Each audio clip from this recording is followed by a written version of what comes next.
Welcome to State Lobbying Heroes Podcast, a podcast where we delve into the careers and personal life stories of some of the best and the brightest state government relations experts.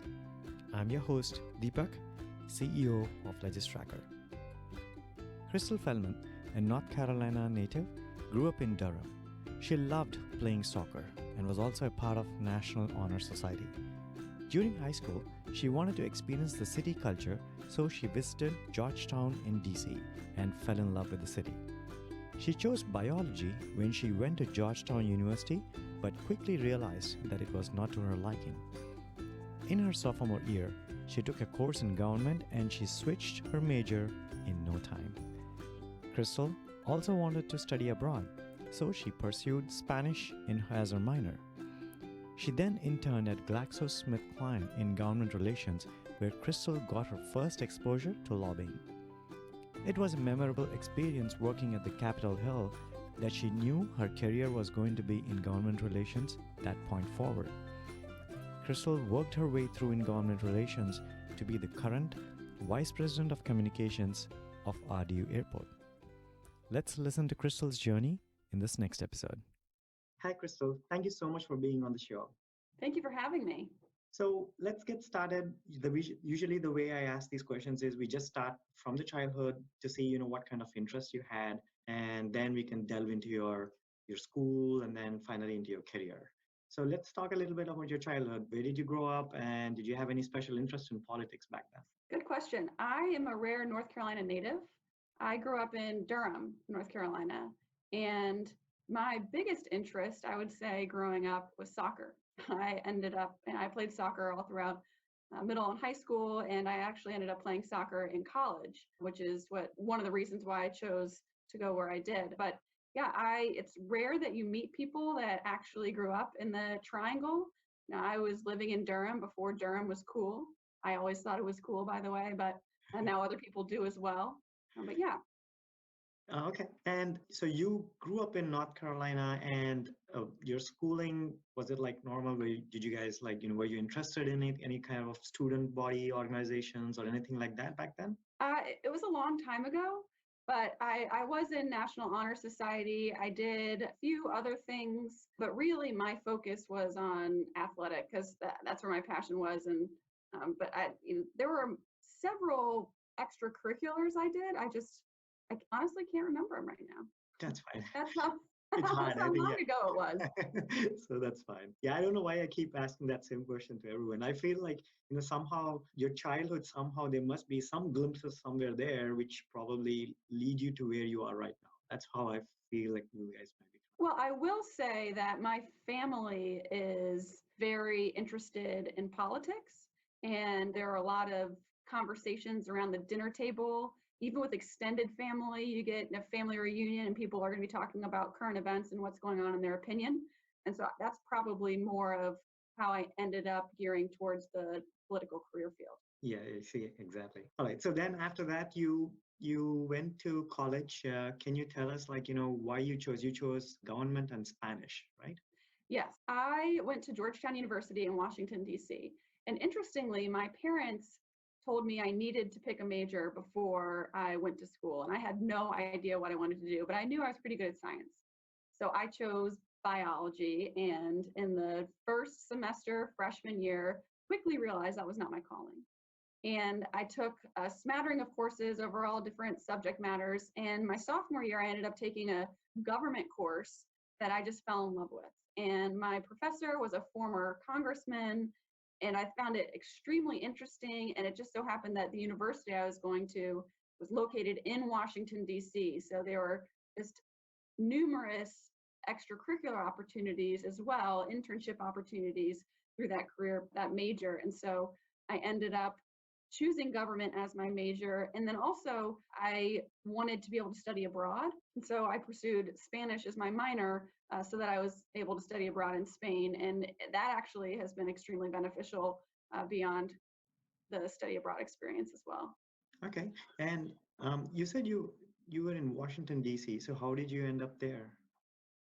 I visited D.C. and Georgetown in particular when I was a freshman in high school, and I fell in love with it. I decided that's where I wanted to go, and I put my mind to it, and I was fortunate enough to be able to make that happen. Growing up in Durham was back then in the 90s, late 90s, early 2000s, not the same Durham it was today. A great place, but I wanted to experience a city, and I wanted a very different college experience than what I had for my childhood. And so Georgetown was the perfect fit. It's a great place for academics. You're in a city, but you also have a nice campus that's tucked away. It really worked out well for me. Oh, that's awesome. And tell us a little bit when you said the experience you got from moving, you went to South America. Is there anything which stood out during that experience, which you probably gained from that experience, which probably is helping you right now? Well, I studied abroad in Spain, and I would say it really opened my eyes to different culture and acclimating and just stretching who I was. I don't know if there's any direct impact on my position today or what I do, but as a person, I think it helped me mature and grow and just widen my experience. Sure. So after your college, did you debate as to what you wanted to do next, or was that you knew exactly what you wanted to do next? I knew I wanted to go into politics. My senior year of college, I interned, actually, rewind my summer before my senior year, I interned at Glaxo Smith Kline's Federal Relations Department on K Street in DC, and I really enjoyed that internship. The lobbyist that I interned for took me under her wing, and I got to go on Capitol Hill visits. I got to join her in meetings at the White House, and I really got a lot of exposure there, and I caught the bug. And then my senior year, while I was taking classes, I also interned on the Senate side for one of the North Carolina senators. So I had both the lobbying experience and the personal office experience. So I knew I wanted to do something in politics. And at the time, I thought I was going to law school so that I then could become a lobbyist myself. That was my initial career path. And so my first job was working for a lobbying firm in DC. Okay. How did you end up in that position? Did you apply for it, or did someone refer you to it? I randomly applied to it. There was a website that everybody in DC used to look at for job openings, and I applied to a million of them, and this one just happened to stick. And it was a great opportunity. As a legislative assistant, you're basically doing all the grunt work for the lobbyist. I mean, I remember I used to have to go hand deliver letters to congressional members, and I would just walk the halls. And if you've ever been on Capitol Hill, that is a lot of stairs and walking to do. But it really gives you exposure to what goes on behind the scenes to get policy through the process. And so that was a great job. And that was actually in 2007 going to 2008. And so it was a very active time. Interesting.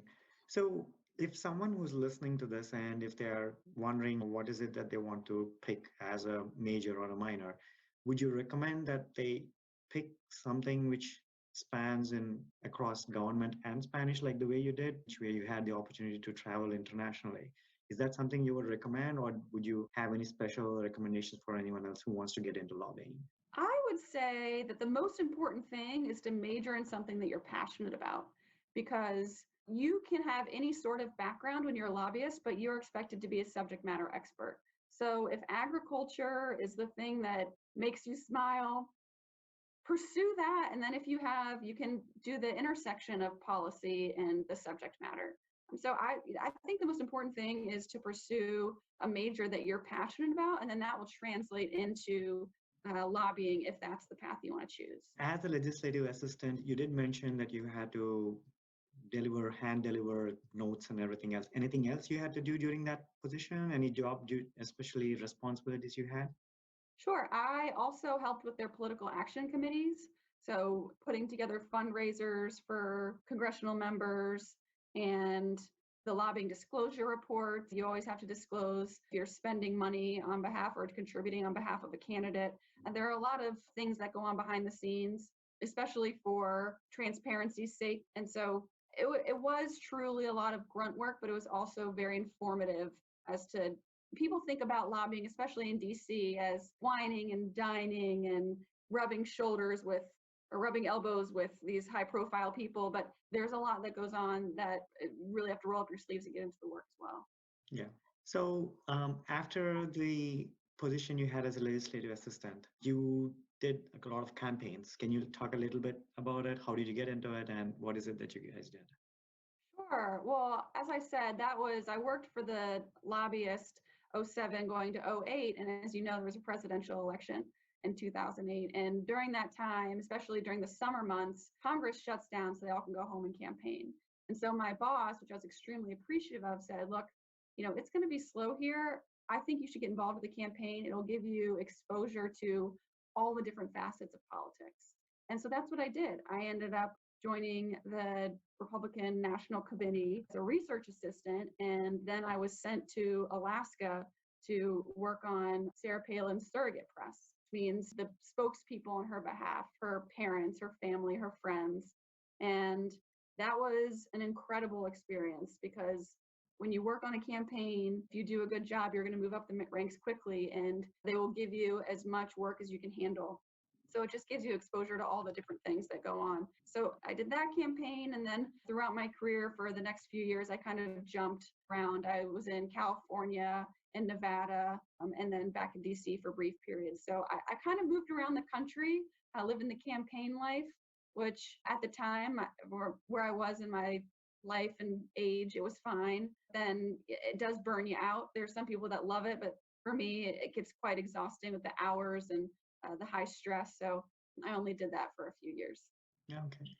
So if there was one skill you got away from that experience, what would it be? That's a really good question. I would say staying calm under pressure and being able to work in a high stress environment. So what happened after that? You got a role as a press secretary. How did you get it, and where was it, and what were the responsibilities you had? Sure. I joined campaigns because I knew that it was an easy way to learn a lot in a short amount of time and you can move up quickly. My goal was always to move into the personal office side, to move into the official side. So I got a job as the spokesperson or a press secretary for a House committee, the House Committee on Natural Resources on Capitol Hill. And I was there for a couple of years. And that was a completely different experience, but it was a wonderful experience because the expectations on a campaign are all over the map. Whether you're working for a senator or a aspiring senator or House member, it's just people are run of the mill shooting things out left and right. Whereas in an official office, you have a higher standard of work product and higher visibility and oversight. And it was a really, really neat experience, particularly working for a committee, because on Capitol Hill, you have the personal offices. So you have individual congressmen and they have their own staff. And then congressmen sit on a committee or multiple committees, and the committee has its own staff. So I was able to work with members from all over the country on specific issues related to natural resources. And that was interesting as well. Okay, so you applied for the position and you got it? Is that how you? I did. Same thing. It was a random application process, and I was fortunate enough to get the job. Okay, and how long did you work there? I was there for one cycle, so 2 years. Oh, okay. And what happened after that? You got a role as a deputy communications director. Can you talk us through that? Sure. There is one job in between there. I was working on Capitol Hill, and I got a call that Pat McCrory had won the election, and he was looking for a press secretary. And it's interesting, the person who steered them to me was my boss back at the Republican National Committee. So when you're in the campaigns, it's a small networking world and people keep you in mind even later in life. And so he knew the person that was leading the governor's office. And so they called me because they knew I was a North Carolina native to see if I'd have any interest in moving back to work for Governor McCrory. And of course I did. I'd always intended to leave DC. I just didn't know when it would be. And this seemed like the perfect opportunity. So I interviewed and got the job, and I moved back down to North Carolina in January 2013. So I was in the McCrory administration for all 4 years. I started as his press secretary, and then I moved to the Department of Public Safety, where I was deputy communications director. And then I was moved to the North Carolina Department of Environmental Quality, which used to be DENR, and I was promoted to communications director there, or secretary for public affairs. And then I ended my tenure in the McCrory administration as overseeing communications and marketing for DOT. So I really ran the gamut in the McCrory administration. I got to work for different secretaries in different departments, and was fortunate enough to have a larger role each time. I kind of joke, if he had another 4 years, I'd be the first person to work in all of the cabinet agencies, but it all works out for a reason. But no, that was kind of my tenure. Okay. So, yeah, like, can you explain as to, with all that experience you got, is there anything which stood out, like any major project or major issue or policy you worked on which stood out? Each department had their own hot button issues, but I would say the overarching theme was our response to natural disasters. I was a part of the state emergency response team. And so I worked every hurricane, snowstorm. We had the riots in Charlotte. And so that was something that was really, it was a learning curve for me, but something that I've carried through my jobs after the state. But then when I was working at DENR, we had coal ash was the big issue that I had to work on. When I was at Department of Public Safety, we had numerous issues, from the prisons to emergency management, juvenile justice. And then at DOT, we were working on the I-77 toll roads and response to the hurricane and all the damage, the road damage there. There were so many issues that it would take me all day to try to write them all down. So at that point, you were in Washington, D.C., and then you moved down to North Carolina? Correct. Okay. So with all the experience you had in Washington, D.C., do you see anything different? And probably there must be a ton of difference between the way things are run over there and locally here in North Carolina. Is there anything which stands out? There are a lot of differences. Personalities are much different. Size of staff are different. Just the process, the policymaking process. One thing that was neat, though, was to see the intersection of state and federal government, because in college and internships and right after college, it was all focused on the federal level. And so to get that experience on the state level and see how they interact with each other, and that was really, really interesting. I was fortunate enough to my boss at DENR was asked to testify in front of a committee on Capitol Hill, and I got to travel with him and be on the other side of it. Because I used to be on the committee inviting these witnesses. Now I was on the other side of the table helping prepare a witness. That was really neat. So if there was one skill again from all that experience you had, which you got away, what would it be? Well, there are a couple of things, and I know that you're asking for one, but one thing is that never burn a bridge. I found it so interesting how small this world is, and you keep running into the same people over and over again, and it's just so important to maintain those relationships. People that I met at one department, I would end up interacting with another department. Once I left as a lobbyist, I could call on the folks that I had worked with years before. It's just, I would say relationship building is one of the most important things you can do that'll also help you in your lobbying career. Perfect. Let's move on. Let's say you then had a role as a director of strategic communication at Smith Anderson. Yes. Talk us through it. How did you apply for it, and what was your role there? In early 2017, Governor McCrory lost the election in 2016. And so there was a transition period. And I knew, because I was an exempt employee, or basically each governor has a number of roles where they can hire and fire people at their will. And it's normally people that they're personally handpicked for that job. So I knew that I was probably going to lose my position. And I did. And I was one of the first ones to go in January of 2017. And at that time, there were a lot of people in the McCrory administration looking for jobs. And the director of strategic communication and government relations, Smith Anderson, looked like a great hybrid role, because it was a role where you provided counsel to the law firm's clients on strategic communications, but you also registered as a lobbyist and represented them at the General Assembly. And as I was in communications in state government, but I also had the policy background, having worked in state government on Capitol Hill. So it just seemed like a natural fit for me.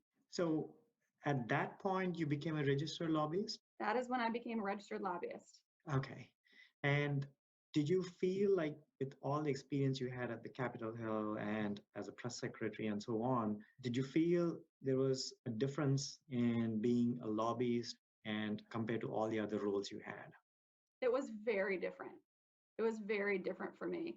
I had a 30,000-foot view before of what was going through the policymaking process, but when you're a lobbyist and you're doing all of the work and going and sitting in committee meetings and doing the personal meetings and drafting legislation and working with the various stakeholders and putting together a strategy of how you're going to get this passed or how you're going to prevent something else from being passed. It was very different. And it was a great education for me on North Carolina's lawmaking process. So at that point, you officially moved down to North Carolina and you settled down here. Am I right?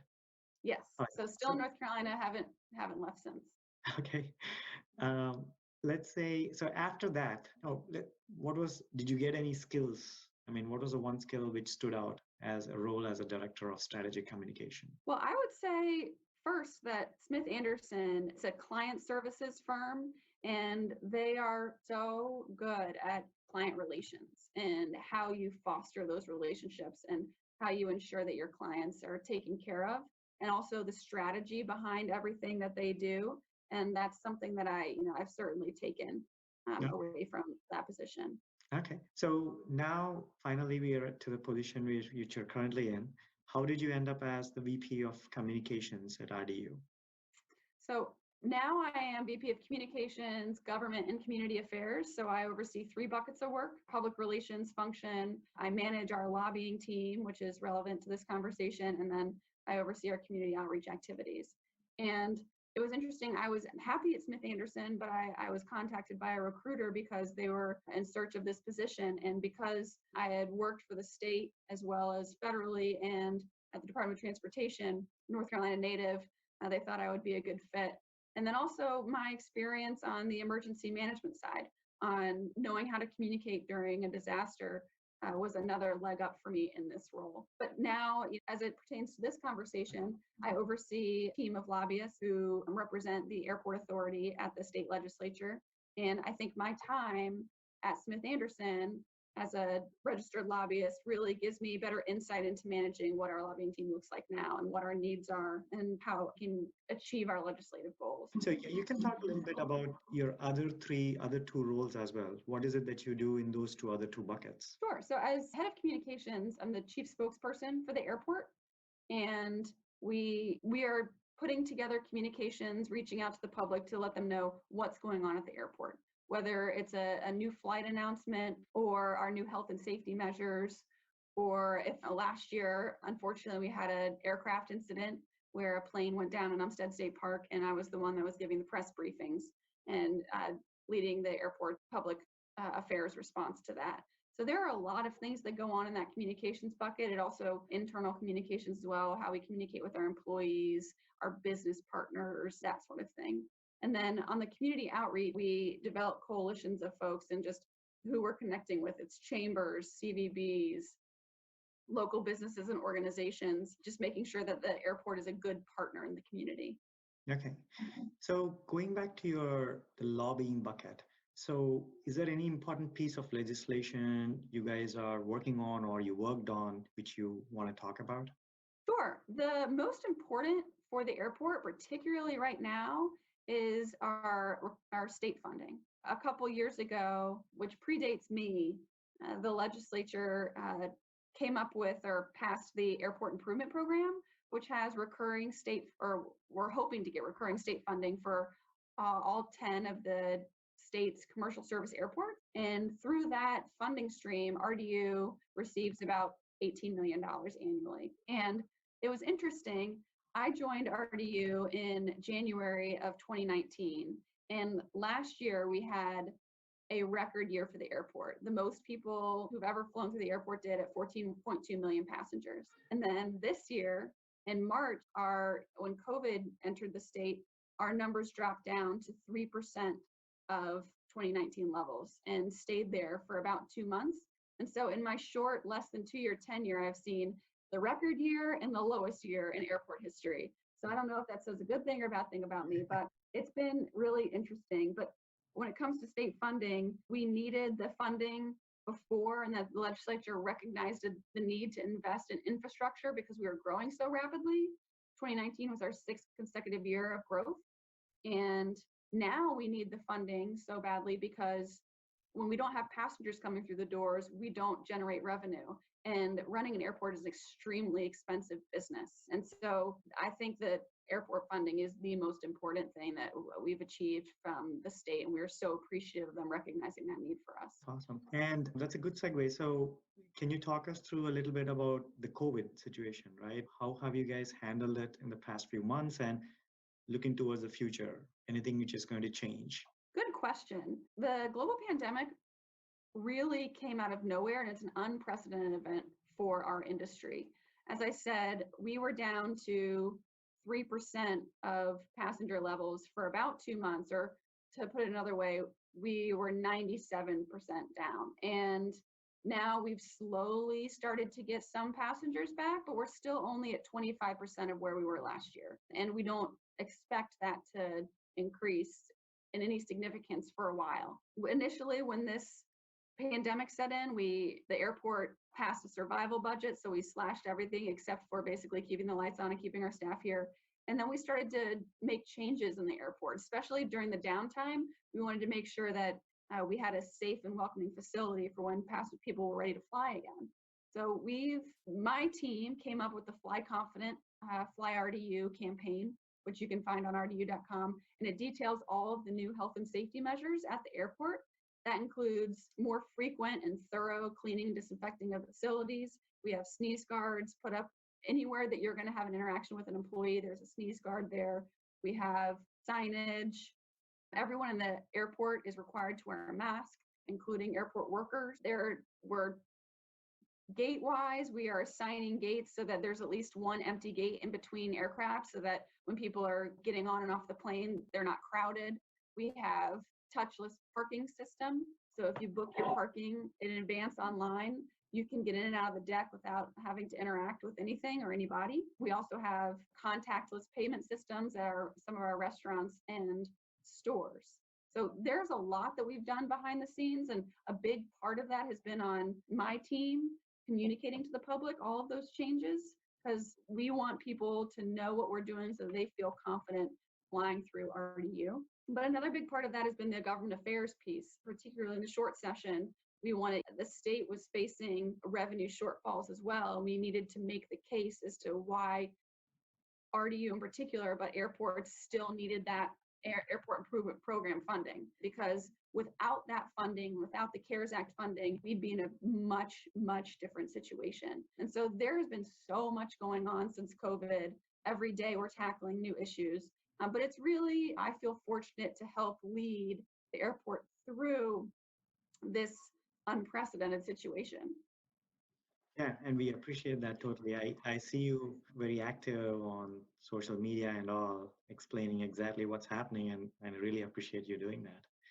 Thank you. I think that people, it's interesting. I'm going out and talking to groups. My boss is going out and talking to groups, but it's not really resonating with people how the impact that COVID's had on the airport. We can talk about not many people flying. We can talk about, we had 57 nonstop destinations before COVID, and we only have 26 today.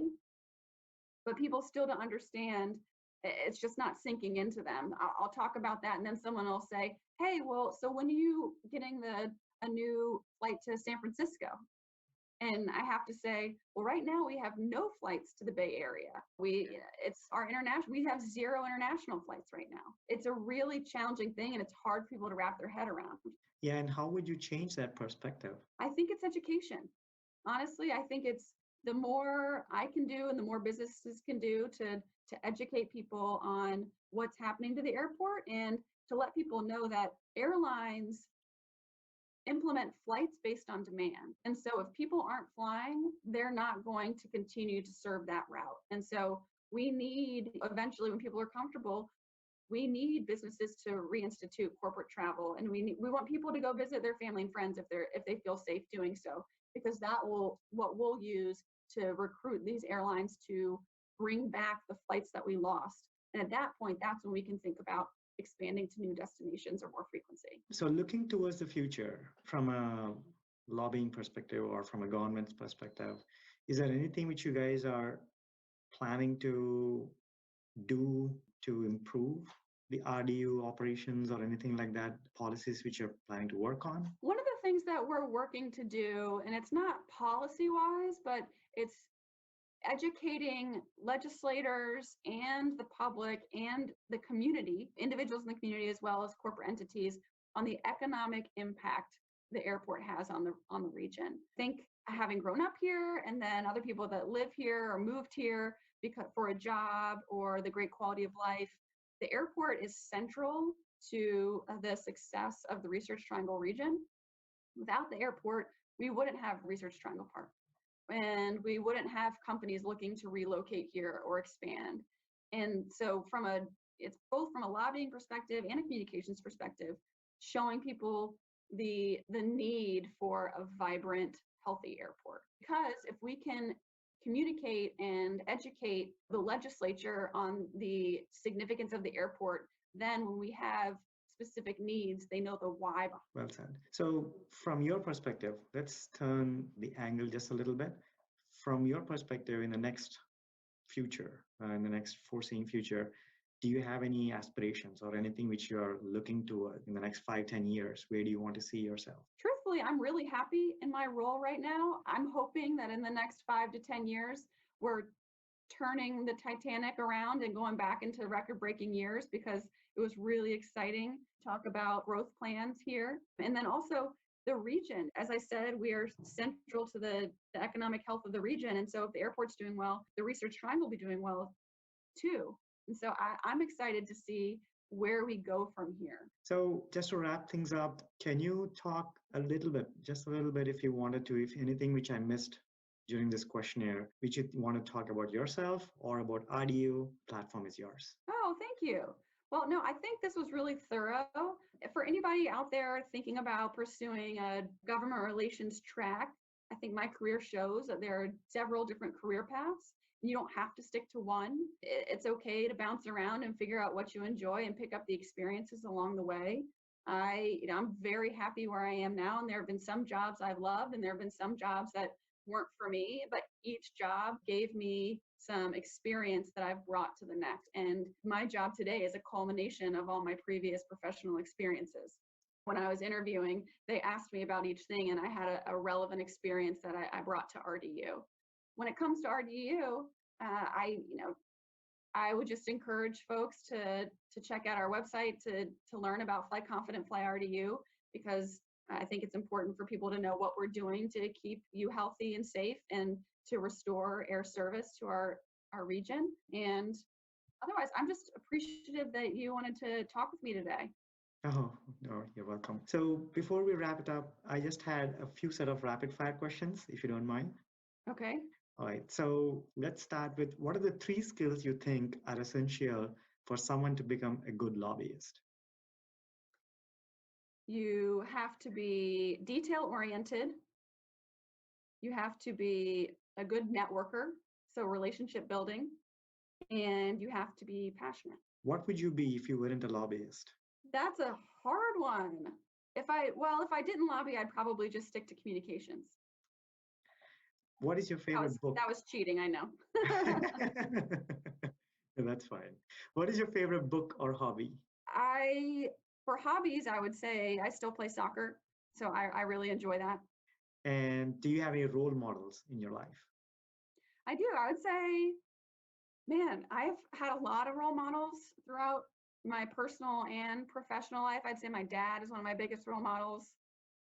He's successful in a different field, but just watching how he manages and his motivation and drive. Some of my bosses throughout my career, Pam Walker at the Department of Public Safety, taught me a lot about management, and she used to, or I think she probably still does, call herself the Velvet Hammer, because she can deliver a message but have a soft landing.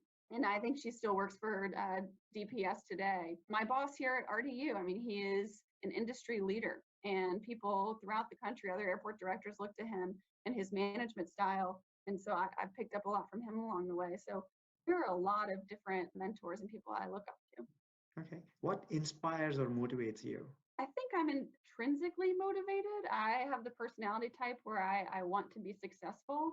I also work somewhere that I really believe in, and I think that's so important, which is why I said when you're picking your major, do something you enjoy and love. I feel very passionate about the success of the airport and the success of this region, which is why I get up every day trying to do the best I can.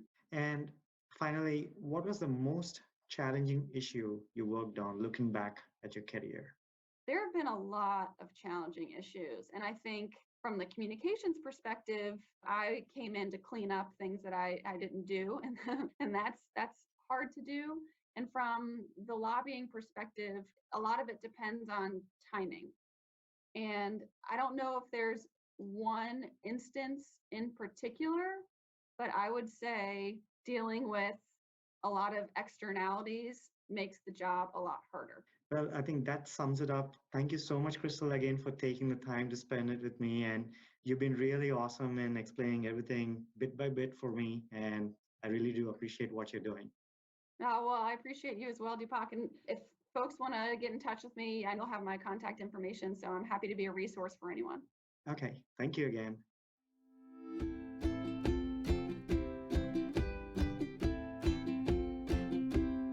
Had fun talking to Crystal and learn about her lobbying experiences.